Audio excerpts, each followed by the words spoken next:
அண்மை செய்தி. பணி நிரந்தரம் செய்வதாக அளித்த தேர்தல் வாக்குறுதியை நிறைவேற்றாத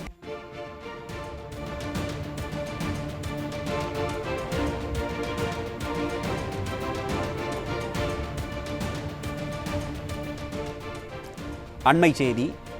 பணி நிரந்தரம் செய்வதாக அளித்த தேர்தல் வாக்குறுதியை நிறைவேற்றாத திமுக அரசை கண்டித்து 15வது நாளாக போராட்டம் நடத்திய அனைத்து பல்நோக்கு மருத்துவமனை பணியாளர்களை காவல்துறையினர் அராஜகமாக கைது செய்துள்ளனர். கொடுத்த வாக்குறுதியை நிறைவேற்றாமல் போராடுபவர்களிடம் ஸ்டாலின் கொடுங்கோல் முகம் காட்டுவது குறித்த விரிவான தகவல்களை தருகிறார் செய்தியாளர் கோபாலகிருஷ்ணன். வணக்கம் கோபாலகிருஷ்ணன், விவரங்களை சொல்லுங்க. வணக்கம். தமிழகம் முழுவதும் அரசு மருத்துவமனைகள், அரசு ஆரம்ப சுகாதார நிலையம், துணை சுகாதார நிலையங்களில் சுகாதார பணியாளர்களாக பணியாற்றி வருபவர்கள் தான் தற்போது 15 நாட்களாக சென்னையில் பல்வேறு கட்டங்களாக போராட்டங்களை நடத்தி வருகின்றனர். குறிப்பாக இவர்களது ஒற்றை கோரிக்கை என்னவென்றால், திமுக ஆட்சிக்கு வந்தால் 10 ஆண்டுகளுக்கு மேலாக பணியாற்றுபவர்கள் பணி நிரந்தரம் செய்யப்படுவார்கள் என்ற தேர்தல் வாக்குறுதியை நிறைவேற்ற கோரிதான் இந்த அரசு பல்நோக்கு மருத்துவமனை பணியாளர்கள் சங்கத்தினர் ஆர்ப்பாட்டத்தை நடத்தி வருகின்றனர். இவர்கள் ஒரு நிரந்தர பணியாக அல்லாமல் அந்தந்த மாவட்ட ஆட்சியர் அலுவலகம் வாயிலாக நேர்காணல் நடத்தப்பட்டு தற்காலிக பணியாளர்களாக இவர்கள் பணியாற்றி வந்தனர்.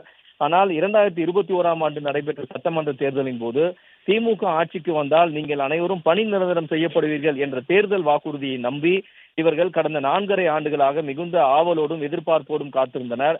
ஆனால் ஆட்சி முடியும் தருவாய்க்கு வந்துவிட்ட நிலையிலும் கூட தங்களுக்கு பணி நிரந்தரம் என்ற கோரிக்கை நிறைவேற்றப்படாமல் காற்றில் விடப்பட்ட வாக்குறுதியாக இருப்பதை கண்டிக்கும் விதமாக தான் சென்னையில் 15வது நாட்களாக இன்று அனைத்து பல்நோக்கு மருத்துவ பணியாளர்கள் சங்கத்தினர் ஆர்ப்பாட்டத்தில் ஈடுபட்டு வருகின்றனர்.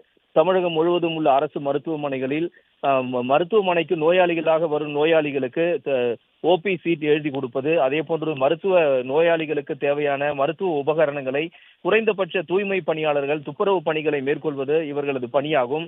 திமுக ஆட்சியில் அளித்த வாக்குறுதியை நிறைவேற்றாத நிலையில்தான் தற்போது இந்த 15 நாட்களாக தங்களது பணிகளை அனைத்தும் விட்டுவிட்டு தற்போது மாபெரும் தொடர் போராட்டத்தில் ஈடுபட்டு வருகின்றனர்.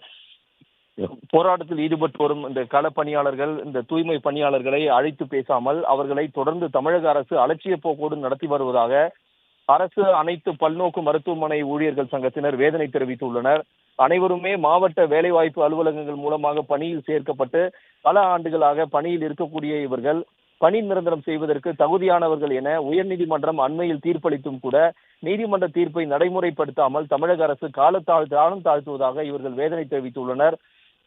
குறிப்பாக அரசு பல்நோக்கு மருத்துவமனையில் பணியாற்றி வரக்கூடிய இந்த பணியாளர்களை பணி நிரந்தரம் செய்வதற்கு திமுக எந்த நடவடிக்கையும் எடுக்கவில்லை என்றும் இவர்களது ஒற்றை கோரிக்கையாகவும் ஒற்றை குற்றச்சாட்டாகவும் இருந்து வருகிறது. அது மட்டுமல்லாமல் காலமுறை ஊதியத்தில் பணியாற்றி வரக்கூடிய பணி பலன்கள், பண பலன்கள், பணி வரன்முறை என எந்த விதமான அடிப்படை தேவைகளும் கிடைக்காமல் தினக்கூலி அடிப்படையில் தாங்கள் பணியாற்றி வருவதாகவும் தேர்தல் வாக்குறுதியை நிறைவேற்றும் வரை தங்களது போராட்டம் ஓயாது என்றும் இந்த சங்கத்தினுடைய தலைவராக இருக்கக்கூடிய கணேசன் அவர்கள் எச்சரித்திருக்கிறார்கள். தொடர்ந்து அரசு பல்நோக்கு மருத்துவமனை பணியாளர்களின் போராட்டத்தை தமிழக சுகாதாரத்துறை அமைச்சர் அலட்சிய போக்கோடு நடத்தி வருவதாகவும் போராட்டக்காரர்களின் உண்மை நிலவரத்தை தமிழக அரசிடம் எடுத்து கூறாமல் இவர்கள் அலட்சிய போக்கோடு செயல்பட்டு வருவது ஒட்டுமொத்த பல்நோக்கு மருத்துவமனை பணியாளர்களுடைய வேதனையை ஏற்படுத்தி இருப்பதாகவும் இது நிச்சயம் தேர்தல் நேரத்தில் கண்டிப்பாக எதிரொலிக்கும் என்றும் அவர்கள் எச்சரித்திருக்கின்றனர். விவரங்களை வழங்கியமைக்கு நன்றி கோபாலகிருஷ்ணன்.